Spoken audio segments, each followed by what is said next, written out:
A los equipos que faltaban, el día de hoy les envié, procuré que fuera un documento desde un punto de vista no de un libro, sino que tuviera posturas para que ustedes pudieran, una vez que lo lean, transmitir un poco en 5 minutos sobre ese tema que les envié, que fueron 2 equipos.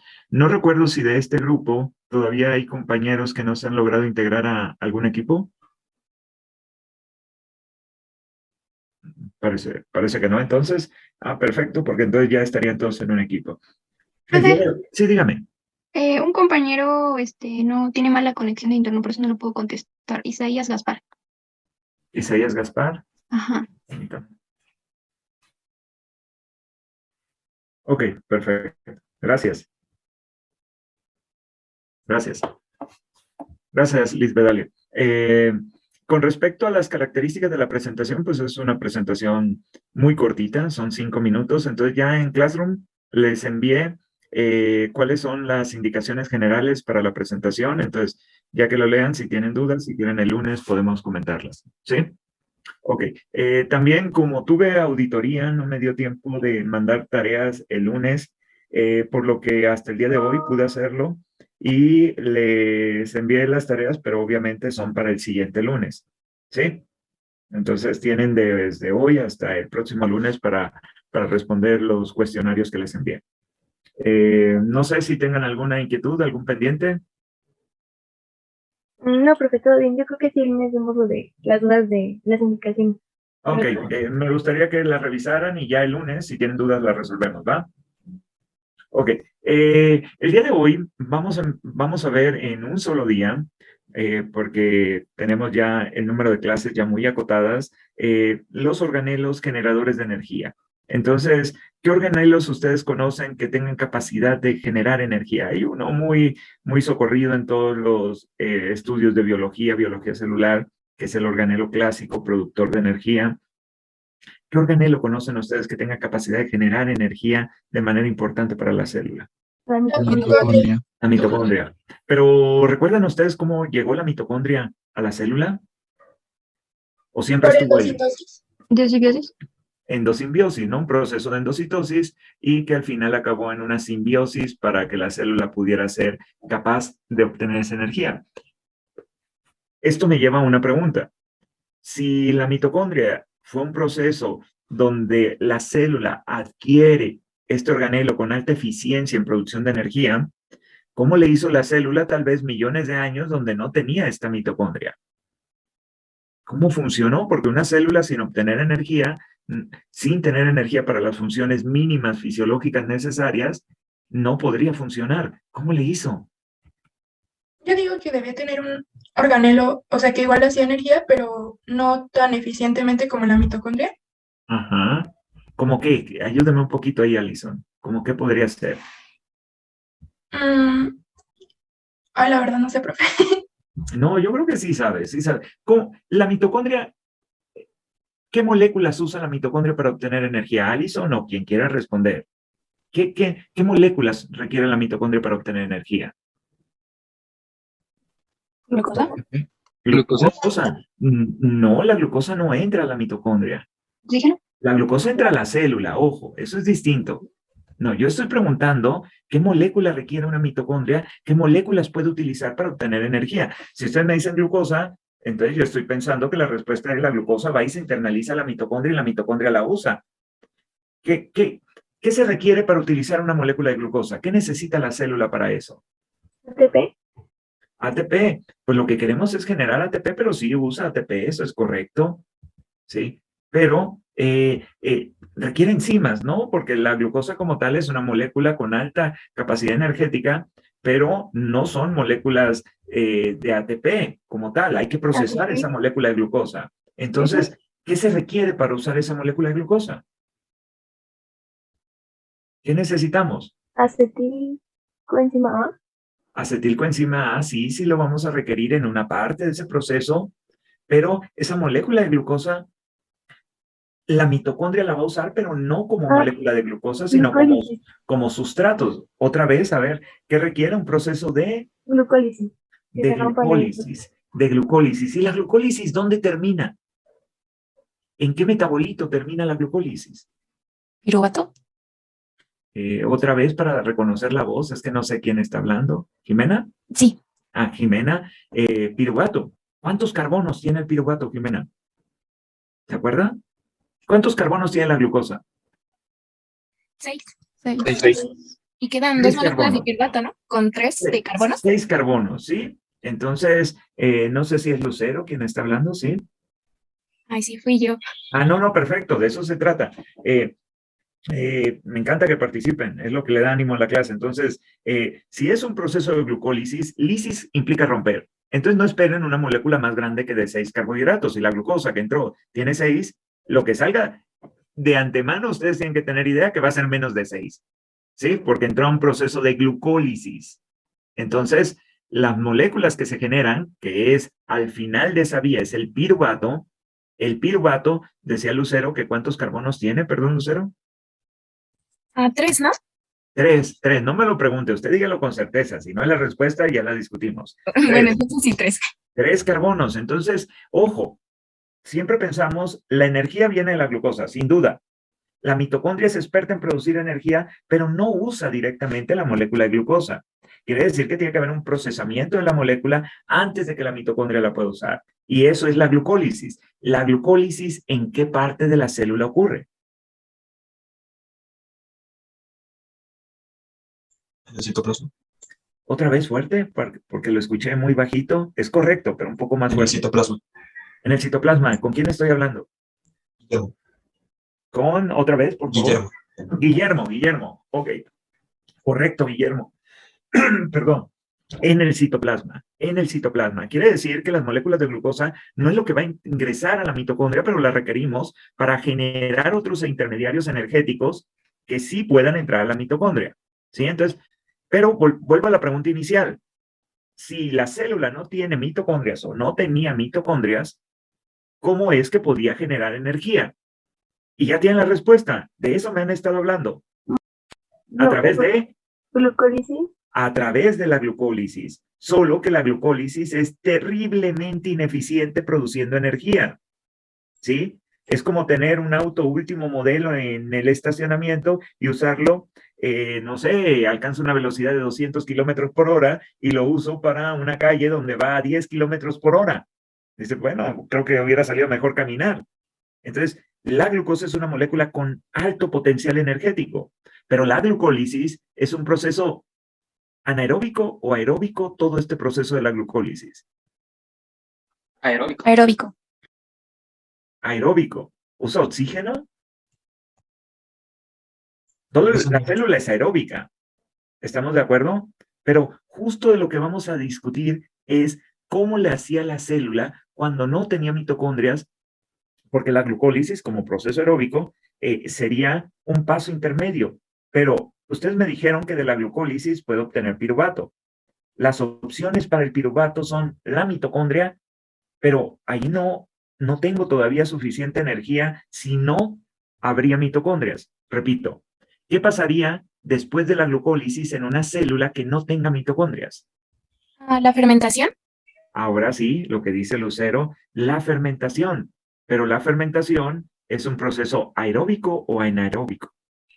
Anaeróbico. Anaeróbico. ¿Y qué producimos en la fermentación? ¿Se acuerdan? ¿Lactato? Lactato. Ácido láctico. Ácido láctico, correcto. Entonces, cuando una persona corre un maratón, ¿qué es lo que le pasa? El músculo le va a exigir energía. La mitocondria es la principal productora de energía, pero va a llegar un punto donde no hay una suficiente oxigenación. Si la persona no puede mantener esa oxigenación, el músculo va a requerir energía y va a utilizar la vía de la fermentación, ya que no hay suficiente oxígeno. Entonces va a obtener energía del piruvato por una vía anaeróbica y entonces produce ácido láctico. Los cristales de ácido láctico, a como se vayan acumulando en el músculo, darán la sensación de dolor. El músculo empieza a doler. Entonces, ¿qué es lo que pasó? En un ejercicio de este tipo, voy a requerir más energía. Sí, adelante, Azul. Profe, yo siempre he tenido duda si funcionará un antiácido para esos momentos, porque pues lo que se produce es ácido láctico. Entonces, No, si después de hacer un antiácido como el que usamos para regular el pH del estómago, ¿se refiere a eso? algo parecido, pero Lo que que no vaya pasa- al estómago. Lo que pasa es que modificar el pH del organismo tiene sus riesgos. O sea, el pH del estómago se modifica porque la acidez causa dolor justo al atacar las mucosas y las membranas, cuando la acidez es alta. Pero el pH que hay en un organismo, hay distintos estudios alcalinizando el pH, pero lo que se ha visto es que la célula o las células funcionan en un rango de pH. Si lo mueves de ese rango, el funcionamiento de las células sería un proceso que podría llevar a cierto daño de organelos. Entonces, la acidificación, o se ha visto más el proceso de basificación del pH en algunos escenarios, aunque puede tener algunas ventajas, puede afectar en otros procesos, porque acuérdense que eso afectaría las cargas de los iones y la membrana necesita estar polarizada. Entonces, es mucho más complejo que solamente cambiarlo. Sí, sí, adelante, Daniela. Profe, yo tengo una duda. En la Sí. glucólisis, según yo, para activarla se necesita energía, pero si Correcto. originalmente pues no había energía, ¿de dónde salió como la primera molécula de ATP para poder activarse? Claro, ¿verdad? Uno pensaría, bueno, si la glucólisis necesita energía para hacer el proceso, ¿de dónde sacamos las moléculas energéticas antes de que hubiera glucosa? Acuérdense que en la evolución, la obtención de energía es parte del proceso evolutivo. Si no hay energía, no puedes crear moléculas. Entonces, es una pregunta difícil de responder en el sentido de ocurrieron primero los carbohidratos o las biomoléculas y a partir de ahí obtuve energía, o la energía se pudo haber obtenido de otras maneras. Entonces recuerden que para obtener energía necesitamos a alguien que done, de eso se trata esta clase, que done ciertos electrones para poder crear un potencial, y los donadores, ojo, no siempre son moléculas energéticas. Hay un donador de electrones que no es una molécula energética. Y por eso, para que estas células funcionaran, estamos pensando en la mitocondria como única fuente de energía o generadora de energía, pero la mitocondria no tendría todo el trabajo que tiene sin otro organelo que sea capaz de generar biomoléculas de manera autótrofa. ¿De qué organelo estoy hablando? Capaz de generar biomoléculas, no de adquirir sustratos y luego con esos sustratos crear biomoléculas. No, puede crear la biomolécula de sustratos totalmente moléculas sencillas. Y eso nos va a ayudar a responder lo que pregunta Daniela. ¿El retículo? No, hay un organelo. El retículo sí genera moléculas, pero hay que darle los sustratos de un tamaño considerable. No, yo estoy hablando de un proceso que en sí tienen solo las células autótrofas y que son las generadoras de esa energía. ¿El núcleo? No. Cloroplasto. ¿Cuál? ¿Otra vez? Fuerte. Cloroplasto. Los cloroplastos. Lo que pasa es que estamos pensando en que la evolución fue por un lado solamente. No. Los cloroplastos son los generadores de las biomoléculas que utilizamos todos. ¿Sí? Si no hubiera plantas, se rompería este ciclo. ¿Y quién es el donador de electrones para poder activar los fotosistemas, el fotosistema 2, y ahí iniciar todo el proceso que va a dar origen, si queremos, a carbohidratos u otras biomoléculas? ¿Quién es el primer donador de electrones?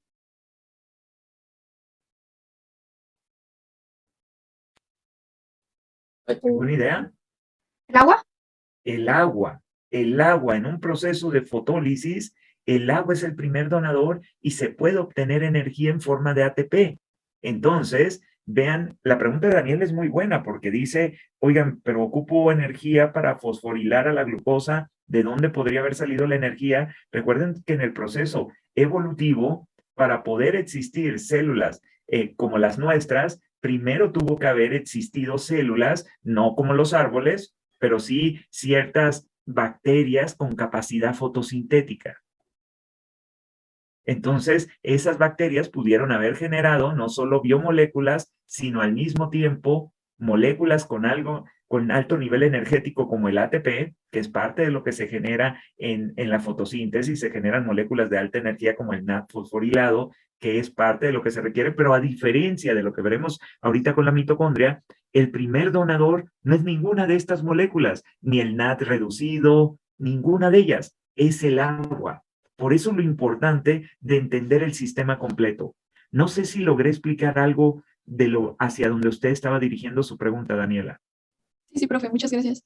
Ok, de todas maneras lo vamos a abordar. Hoy vamos a ver mitocondrias y cloroplastos, porque están vinculados, o sea, los organelos generadores de energía no solamente es la mitocondria, también el cloroplasto. Entonces, en el proceso evolutivo hubo unas células que eran bacterias que adquirieron pigmentación que se conocen como cianobacterias que podían hacer fotosíntesis aún sin tener cloroplastos. Los cloroplastos ya fueron un proceso más evolucionado. Profe, Sí. no estamos viendo que cambie, seguimos viendo la... No he cambiado, seguimos ok, es que platicando. Si no a veces cambia, ahora no. sí me dicen, ¿eh? No he empezado todavía la clase. Tengo un problema, a ver, ahí ya la cambié, ahora sí pueden ver el cambio o no. No, No, profe. Entonces déjenme ver porque al parecer, no, antes no había cambiado, ahora sí, déjenme ver qué está pasando.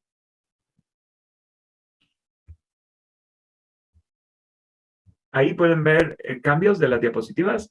Sí, Perfecto, ok, listo. Vamos pues. Entonces, hay cosas nuevamente, sé que he sido muy reiterativo con ello. Hay cosas que nosotros ya conocemos. Ya conocemos que las mitocondrias pudieron haber llegado a la célula por esta teoría de Lindman-Gullis, que es un proceso de endosimbiosis. Entonces, las mitocondrias como tal, estas mitocondrias aquí están marcadas, estas mitocondrias, según esta teoría, pues pudieron haber sido una célula procariota, que fue fagocitada y al ser fagocitada, en vez de tener un proceso de degradación de sus componentes, fue un proceso de simbiosis donde ambas células pudieron haber obtenido beneficios. Ojo, aquí también pueden observar en la imagen que hay otros que son los plástidos. Los cloroplastos son un tipo de plástido que vamos a discutir un poquito más adelante. Estos también pudieron haber sido generados en este proceso de teoría endosimbiótica. Pero nosotros en esta clase ya sabemos que estas posibles células procariotas, a través de un proceso de fagocitosis, pudieron haber generado nuevos organelos para la célula, tanto mitocondrias, y estas mitocondrias, estas células procariotas, tenían una característica muy particular. Funcionaban, su ancestro son células que pudieron haber sido de inicio heterótrofas, pero aeróbicas. ¿Qué significa aeróbicas? Son células que funcionan cuando el oxígeno está presente. Eso es muy importante porque significa que usan oxígeno y además de usar el oxígeno, que es una molécula reactiva para la célula, al usar oxígeno logran oxidar muchas moléculas que no se podrían oxidar a través de la glucólisis. Entonces, vamos a discutir un poquito cómo es que funciona esta mitocondria. Antes de entrar a la parte bioquímica de la mitocondria, vamos a hablar del organelo como tal.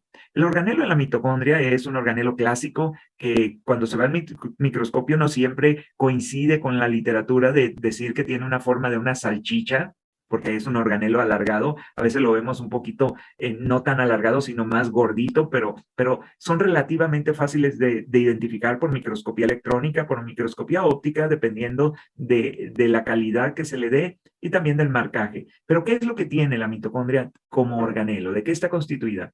Hay dos partes que van a ser esenciales para entender a la mitocondria. Esenciales. Sus membranas. Cuando esta mitocondria se fue fagocitada, tenía una membrana. Era una célula como tal, tenía su propia membrana. ¿Qué le pasó al momento de ser fagocitada? Tomó un poco Se de unió. membrana celular. Ok, para poder ser fagocitada, una célula, ¿qué le pasa con la membrana citoplasmática de la célula que la fagocita? Se ¿Qué Entra genera? en una ¿Qué? vesícula. En una vesícula.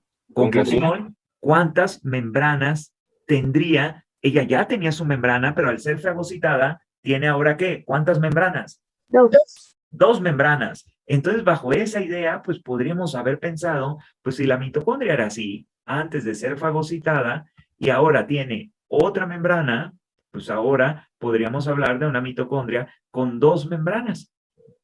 Dos membranas. Aquí están, una membrana interna y una membrana externa. Correcto, por el proceso de fagocitosis. Pero la mitocondria tiene una peculiaridad, su membrana interna. Su membrana interna no es como yo la puse aquí.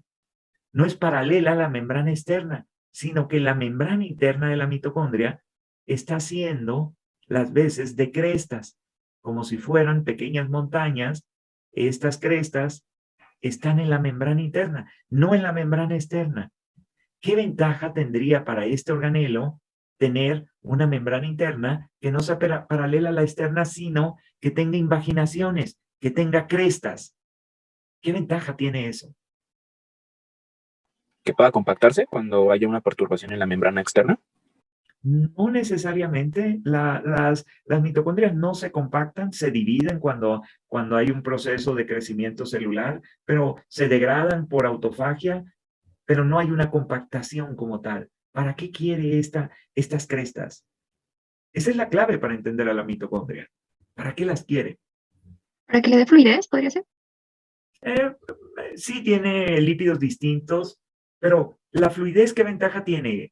¿Qué hay en las membranas? ¿Qué se puede acomodar mejor en las membranas cuando supongamos que tuviera más fluidez? ¿Qué quieres acomodar en una membrana? Y que si esa membrana fuera muy rígida, no podrías justo realizar ese proceso. Aunque las dos membranas se parecen mucho en la composición de lípidos, solo la interna tiene un lípido que es cardiolipina, que es exclusivo de las bacterias, pero fuera de eso se parecen. ¿Qué habrá en esa? Justo lo que hay. ¿Integrinas? ¿Perdón? ¿Otra vez? ¿Integrinas? Integrina. Las integrinas son muy importantes para fijar nuestras siguientes estructuras, que es el citoesqueleto y la matriz, pero aquí no están fijados ni a la matriz ni al citoesqueleto. Sí hay muchas proteínas integrales, eso es cierto. No necesariamente integrinas, pero sí proteínas integrales. ¿Para qué quiere la mitocondria proteínas? ¿Qué hace la mitocondria? Así empezamos la clase. ¿Qué hace la mitocondria? Produce energía. Produce energía. Los ATP. Produce ATP. Entonces, la clave para esta clase es entender que estas dos membranas van a ser la parte más relevante para la obtención de energía. Vamos a ir explicando por qué. Ahorita espero que ustedes pesquen rápidamente la idea de qué hay en esas membranas y por qué son relevantes. Pero además de las membranas, la mitocondria tiene las veces de lo que sería un citoplasma, que en la mitocondria se le conoce como la matriz. La mitocondria puede o no producir proteínas. No. Voy a cambiar mi pregunta. ¿La mitocondria tiene DNA? Ah, sí. Ah, sí. Sí, sí ¿Tiene puede DNA? ¿Qué tipo de DNA? ¿Lineal o circular? Circular. Le están dudando mucho, ¿eh? Circular. Pues ya dijimos que fue un proceso endosimbiótico y era algo parecido a una bacteria, entonces pues tienen DNA circular. ¿Tiene ribosomas propios o no tiene ribosomas? Sí. Sí, igualitos a los de las bacterias, 70S. Entonces, vuelvo a preguntar, ¿tiene DNA? ¿Tiene ribosomas? ¿Tiene RNAs de transferencia? ¿Las bacterias pueden producir proteínas? Perdón, las mitocondrias, ¿pueden producir proteínas? Sí. Sí. Sí. La respuesta es que sí, sí producen proteínas. Ahorita vamos a discutir también. Ok, entonces la mitocondria, su trabajo, como ustedes dijeron, es generar energía. Todos los organismos sin duda requieren energía. Entre más eficiente sea el organismo para producir esa energía, pues mejor vas a utilizar las biomoléculas energéticas. Entonces la mitocondria, lo que nosotros esperamos que haga es generar moléculas con alta capacidad energética, y estas moléculas capturan la energía que proviene de los alimentos, de otras biomoléculas que ya podrían estar dentro de la célula. Entonces, estas moléculas como el ATP, el NAP reducido, el FAT reducido, son moléculas que capturan la energía de la ruptura de otras biomoléculas. Entonces, esta energía capturada en enlaces de alta energía se puede liberar cuando la requiere la célula, como haciendo una hidrólisis de esta molécula de ATP. Al momento que esta molécula se rompe un enlace de alta energía, tenemos una reacción exergónica produciendo 7.5 kilocalorías por mol. Entonces, esa energía que está almacenada en esta molécula se puede utilizar, pero esa energía no provino de la nada. Esa energía estaba almacenada en las biomoléculas. Entonces, son las biomoléculas las productoras finalmente de esa energía. Por eso es que si los cloroplastos son capaces de generar biomoléculas de manera autótrofa, o sea, sin obtenerlo de otros y biotransformándolos, entonces es el inicio de la generación de energía. Los organismos heterótrofos utilizarán esas biomoléculas para convertirlas en otras o para, a partir de ellas, generar energía en forma de ATP. Entonces, vamos a empezar con la mitocondria y después el cloroplasto. Entonces, bajo este precepto, la energía para generar justo este ATP no proviene de otro lugar que de moléculas energéticas, como cuáles los carbohidratos. Un carbohidrato que se oxida, que va a tener un proceso catabólico como es la glucólisis, luego el ciclo de Krebs o la fermentación, lo que va a generar al final del día son estas moléculas como un producto de desecho o del catabolismo, y esto, cuando se rompa, va a generar ATP, que son las moléculas que utilizaremos en otros procesos donde se requiere energía. Pero vamos a ver que esto está acoplado, porque las moléculas de desecho pueden ser utilizadas por otros organismos que tienen organelos fotosintéticos, donde estas moléculas van a utilizarse para generar nuevamente moléculas con alta densidad energética, como podrían ser los carbohidratos, los cuales pueden volverse a oxidar y generar ATP. Entonces, esto es un ciclo, el ciclo de la vida. Obtener moléculas que permitan que la vida continúe. ¿Sí? De eso se va a tratar la clase de hoy. Entonces, regresando a la mitocondria es un organelo que vamos a ver que lo que hace es algo que se conoce como respiración celular. Vamos a ver cómo se mueven los electrones, cómo crea un gradiente de protones, así como lo veíamos en los lisosomas, pero con otra finalidad, no de generar un pH ácido, sino de crear un gradiente electroquímico, un potencial que es la clave en la obtención de energía. Entonces, ¿dónde podemos encontrar mitocondrias? Pues prácticamente todas las células tienen mitocondrias. Bueno, ¿los espermatozoides tienen o no mitocondrias? Sí, sí tienen, solo que en el flagelo, ¿sí? Pero la mayoría de las células tienen mitocondrias. En algunos tipos o tejidos son muy abundantes porque requieren mucha energía, como el músculo. Si ustedes tomaran una biopsia de músculo, habría una gran cantidad de mitocondrias. El tejido adiposo tiene mitocondrias. Prácticamente todas las células tienen mitocondrias. Estas pueden llegar a ser pequeñitas, de 0.2 micrómetros a 1 micrómetro de diámetro, y de 1 a 4 micrómetros de largo. Por eso la imagen que suele verse es justo en una microscopía electrónica de transmisión, como si fuera una pequeña salchicha. Esto que ven en el interior, ¿qué son? Estas líneas, ¿qué son? Tus membranas internas. Crestas. La membrana interna. ¿Y cómo se llama la membrana interna? ¿Alguien la dijo? Creo que Jimena por ahí. ¿O alguien dijo? ¿Crestas? Crestas, ¿sí? Pero es la membrana interna, es correcto, ¿sí? Entonces, la mitocondria podemos dividirla en 5 compartimentos. Membrana externa, esta que está en rojo, membrana interna, la que está en amarillo, el espacio que hay entre la membrana externa e interna, que es clave para el funcionamiento de la mitocondria. A esto se le llama el espacio intermembranal. Las crestas, que son estas que ustedes ya mencionaron, y lo que sería las veces del citoplasma, que la mitocondria, esto que está en azul, no se le llama citoplasma, sino matriz mitocondrial. En la matriz es donde está el DNA en forma circular, los ribosomas y las proteínas que requiera para hacer su funcionamiento dentro, como podría ser el ciclo de Krebs, ¿sí? Vimos que tiene material genético.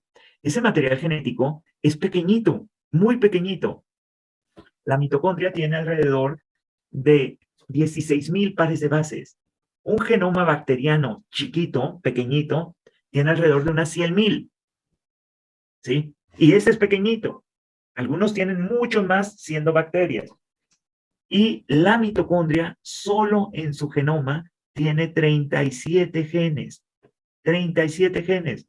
Pero ¿qué pensarían si yo les digo que la mitocondria para funcionar necesita alrededor de unas 500 proteínas?